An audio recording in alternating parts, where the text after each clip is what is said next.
Hi, it's Mark Donegan, host of the Marketing Execution Podcast. Most companies buy marketing technology expecting a light switch moment. The data tells a different story. Tools without talent and time burn budget fast. This episode tackles how to build a MarTech stack that actually drives revenue. I've lived this problem across enterprise sales cycles for years. Now, here's the conversation.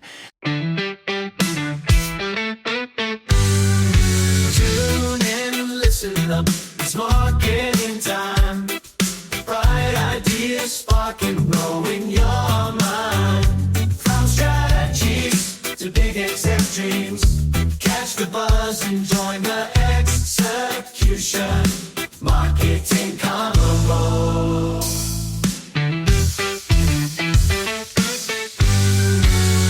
Welcome to the Marketing Execution Podcast. This is the show for tech founders and leaders building B2B products and technologies. We show you how to go further, faster to get the business results you need. From strategies to big exec dreams, catch the buzz and join the execution. Marketing Convo.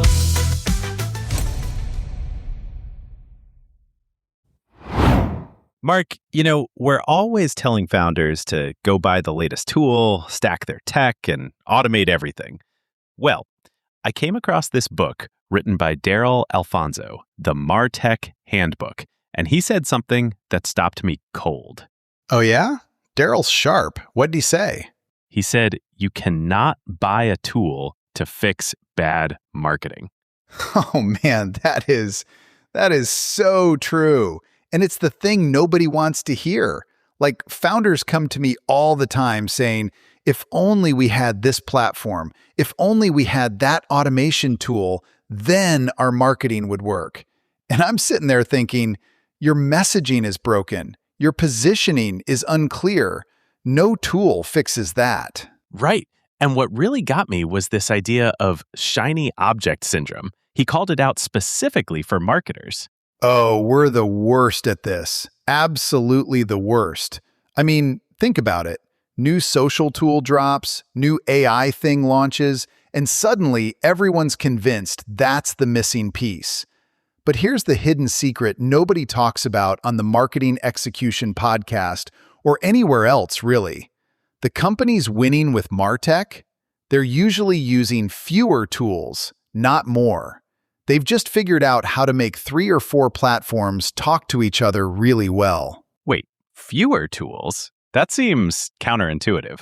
I know, but think about what actually happens when you buy a new platform. You got to integrate it, right? Someone's got to learn it. Someone's got to maintain it. And here's the thing Darrell nailed. It takes 2 non-negotiable things to get value from any MarTech: talent and time. You need people who actually know how to use the stuff, and you need to give them enough runway to make it work. So it's not plug and play. Not even close. I once heard of a company that bought this gorgeous enterprise marketing automation platform, 6 figures a year. And you know what they used it for? Sending the same blast email they could have sent from MailChimp, because they didn't have anyone who knew how to build the segments, set up the workflows, do the lead scoring. The tool just sat there. That's painful to hear. It happens all the time. And that brings me to the second big insight here. Your MarTech stack should be organized around the customer journey, not around what's trendy or what your competitor uses. Okay, unpack that for me. What does that actually look like in practice? So most founders, they think about tools in categories, right? I need an email tool. I need a CRM. I need analytics. But that's backwards. You should be asking, what does my customer experience at each stage? How are they finding us? How are they learning about our product? How are they getting value after they buy? And then you pick tools that support those moments. So the customer journey is the organizing principle. Exactly. And here's where it gets really interesting. Darrell talks about these 2 questions every founder should ask. First, Are customers getting what they want from this touch point? And second, how can we deliver that experience in a more delightful way? Notice, neither question is about the technology. It's about the human on the other end. It's so easy to forget there's a human on the other end. So easy. And look, I get it. When you're deep in the weeds with integrations and data flows and API calls, you lose sight of the person who just wants their problem solved. But the best MarTech operators, they keep that person front and center. Every automation they build, they're asking, does this make the customer's life better or just mine? That's a good filter, actually. Does it make the customer's life better? It's the only filter that matters long term. And here's the third thing that really stood out to me. This idea that marketers should manage the sales tech, not just marketing tech. Oh, that's spicy. Sales teams don't usually love hearing that. Some pushback, sure, but think about what sales tech does. These cadence tools let one salesperson reach 500 people a day instead of 50. That's a lot of messaging going out. And if that messaging is off, if it doesn't align with what marketing is saying, you've got a disjointed customer experience. So it's about consistency across the whole journey. Bingo. Marketers are trained to think about the broad customer experience. Salespeople, and I say this with love, they're focused on closing the deal in front of them. Both are important, but when you're blasting messages at scale, you need that marketing lens to make sure everything hangs together. You know what's funny? This whole conversation is making me think we overcomplicate this stuff. We absolutely do. And Darrell makes this point beautifully. Great marketers think like business owners, not like tool collectors. They ask, what problem are we solving? Who are we solving it for? And then, okay, what's the simplest way to deliver that solution consistently? The technology is it's just the enabler. It's not the strategy. It's not the strategy. I'm writing that down. You should, because here's what happens when you flip it. When you start with the tool and try to build strategy around it, you end up with these Frankenstein stacks. Data everywhere, nothing talking to each other, marketing ops people doing VLOOKUPs all day just to send a campaign. I've seen those spreadsheets. They're terrifying. Terrifying and totally avoidable if you just slow down. Map the journey first. Figure out what data needs to flow where. Then pick tools that already integrate well with what you have. Mark, that's fascinating. Let's pivot for a second and talk about what this means for a founder who's just getting started, maybe pre-revenue, trying to figure out where to even begin with their first real MarTech investment. You know, that's actually the question I wish more founders would ask. Because here's the thing, Tim. When you're pre-revenue, every dollar feels like it's on fire, right? And the temptation is to either buy nothing and try to do everything manually, or to go the opposite direction and stack up tools because you think that's what real companies do. Yeah, I've seen both extremes, the spreadsheet warriors and the tool hoarders. Exactly. And neither works. But here's what really matters, and this is the part that took me years to understand. The reason you need to think about MarTech through the customer journey lens isn't just tactical, it's actually about survival. Survival? That feels dramatic. Okay, hear me out. When you're early stage, you don't have the luxury of fixing broken foundations later. I know of a company that raised a solid seed round, went out and bought enterprise-grade everything. Marketing automation, fancy CDP, the whole stack. And 18 months later, they had to rip it all out. Oh no, what happened? They built the stack around what they thought their customer journey would be, not what it actually was. They assumed people would come through paid ads, hit a landing page, download content, get nurtured for weeks, then talk to sales. Very textbook B2B. Let me guess. That's not how it worked. Not even close. Their best customers were coming through word of mouth, showing up ready to buy, and getting frustrated by all these nurture emails trying to educate them on stuff they already knew. The tech was actively hurting the experience. So the tools were working perfectly. They were just solving the wrong problem. That's it. You nailed it. And this is why the customer journey has to be your organizing principle from day one. Not because it sounds nice in a strategy deck, but because it's the only way to avoid building something you'll have to tear down later. Okay, so walk me through this. I'm a founder. I've got maybe 10 customers. I'm trying to figure out my first real investment. Where do I even start? First thing, talk to those 10 customers. Like, actually talk to them. Ask them how they found you. Ask them what almost made them not buy. Ask them what's confusing about working with you right now. Wait, that's not a tech recommendation. I know, that's the point. The biggest mistake I see is founders jumping to tools before they understand the journey they're trying to support. You can't automate something you don't understand yet. So the first investment isn't in technology at all. The first investment is in clarity. Once you know how customers actually move from stranger to buyer to advocate, then you can ask the right questions, like, where is there friction? Where am I doing something manually that's working but won't scale? Where am I dropping the ball because I just can't keep up? And those become your use cases for technology. Exactly. And here's the beautiful thing. When you approach it this way, you usually discover you need way less than you thought. Maybe you need a simple CRM to track conversations. Maybe you need basic email automation so you're not copying and pasting the same onboarding message 50 times. That's it. That's your stack for now. I think what you're really saying is that the customer journey isn't just a framework for picking tools. It's a framework for knowing what not to buy. Yes. Oh man, that's so important. Because every tool you don't buy is time you don't spend integrating it, learning it, maintaining it. And at an early stage, your time is worth more than any software subscription. Okay, this is making a lot of sense, but I want to push on something. You mentioned those two questions earlier from the source material. Are customers getting what they want from this touch point? And how can we deliver it more delightfully? That second one feels almost impossible when you're resource constrained. It does feel that way, but here's the mindset shift.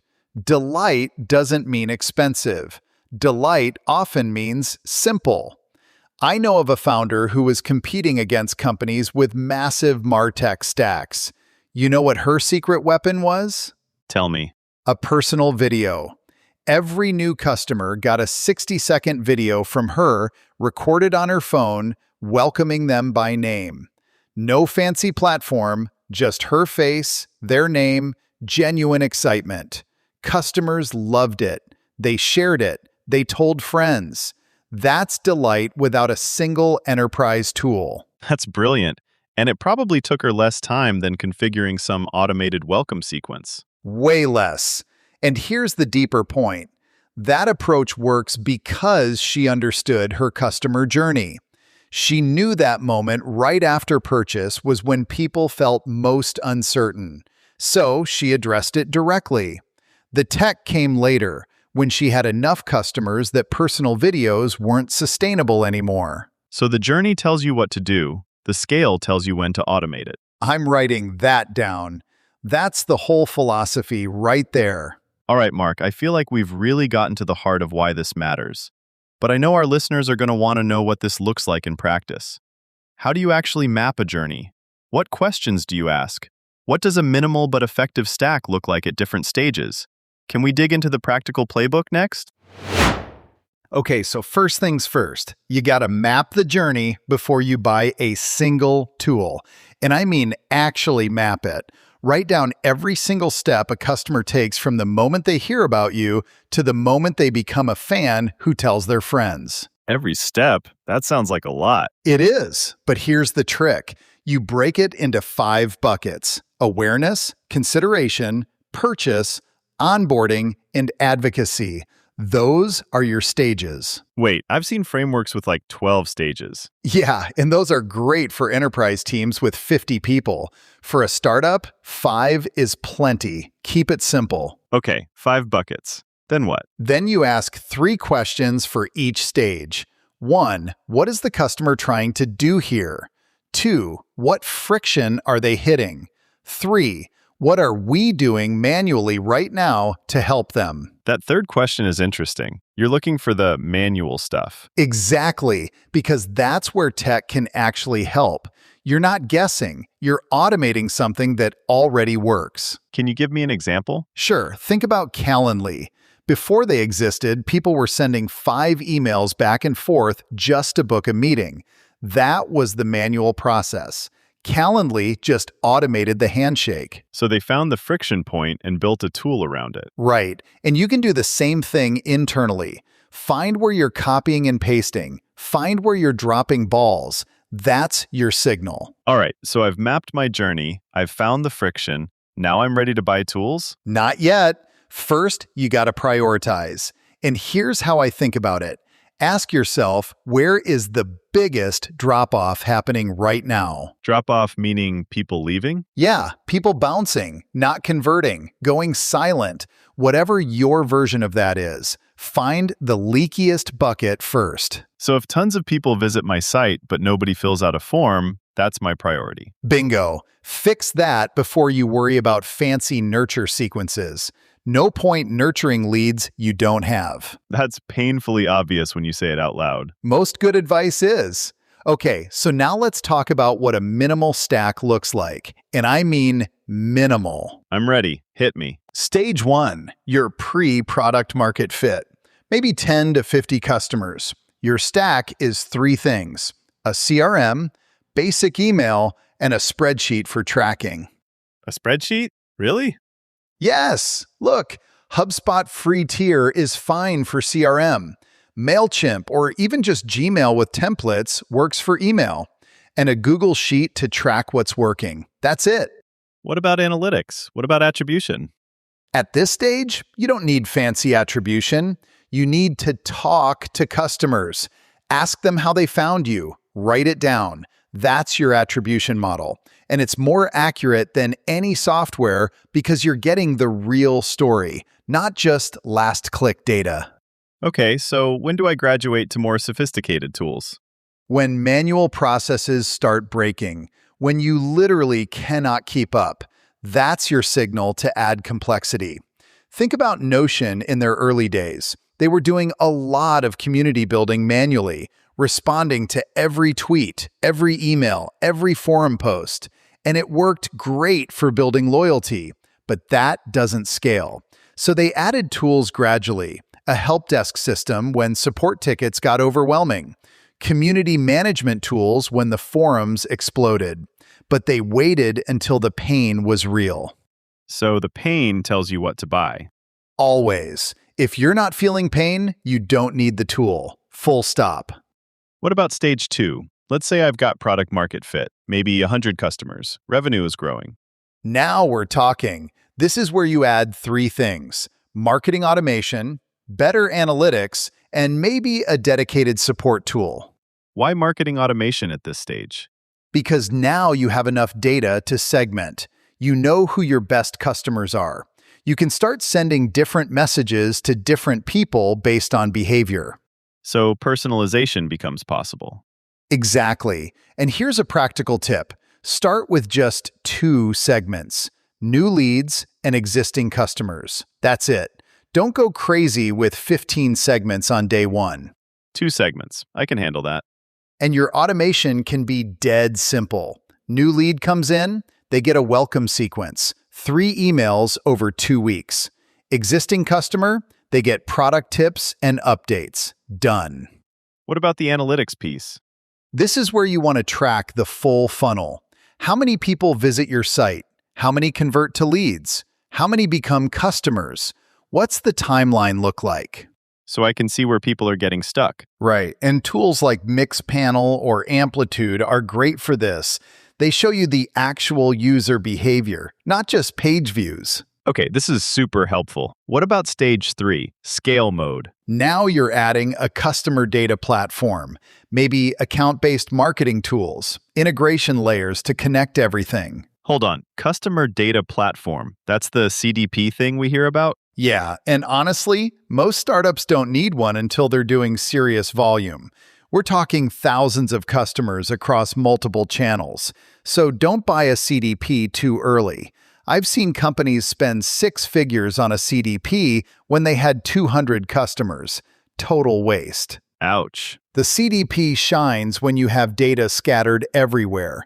Your CRM, your product, your support tool, your ad platforms. It pulls it all together into one view. So it's a unification layer. Exactly. But if your data isn't scattered yet, you don't need unification. All right, let me try to summarize the practical framework here. Step 1, map the journey in 5 stages. Step 2, find the friction points by asking those 3 questions. Step 3, prioritize the leakiest bucket. You're on fire. Keep going. Step 4, start with a minimal stack. Step 5, only add tools when manual processes break. And Step 6, match your stack complexity to your stage. That's the whole playbook right there.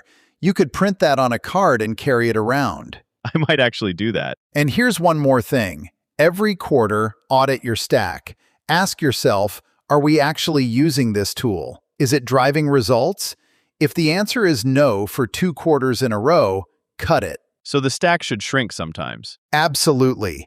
The best stacks are the most intentional. I love that framing. Intentional over impressive. And remember, every tool you add is another thing to learn, maintain, and integrate. There's a hidden cost to complexity that doesn't show up on the invoice. The tax on your team's attention. Exactly. Attention is your scarcest resource. Protect it. Okay, Mark, we've covered a ton of ground today. The philosophy behind customer journey thinking, the practical framework for mapping touch points, the stage-by-stage stack recommendations. Can you pull it all together for our listeners? What are the key things they should walk away remembering? All right, let me bring this all together. We started with the simple truth. You cannot buy a tool to fix bad marketing. Technology is an enabler, not a strategy. The companies winning with MarTech are using fewer tools, not more. They just make those tools work together really well. And the customer journey is the key. Exactly. Your stack should be organized around how customers actually move from stranger to buyer to advocate, not around what's trendy or what your competitor uses. You map the journey first, you find the friction points, you fix the leakiest bucket before adding complexity, and you only automate what already works manually. The journey tells you what to do. The scale tells you when to automate it. Mark, after everything we've covered today, what's the one thing you really hope people don't forget? Always keep in mind that there's a human on the other end of every automation you build. Before you buy anything, ask yourself one question. Does this make my customer's life better or just mine? If you can't answer that honestly, you're not ready for the tool. You're just collecting software.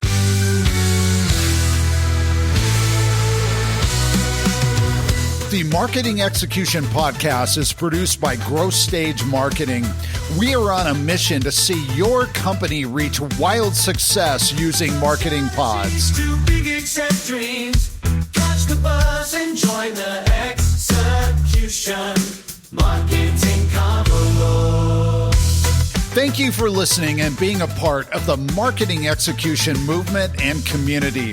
To learn how growth stage marketing clients reach more buyers and drive business impact, go to growthstage.marketing.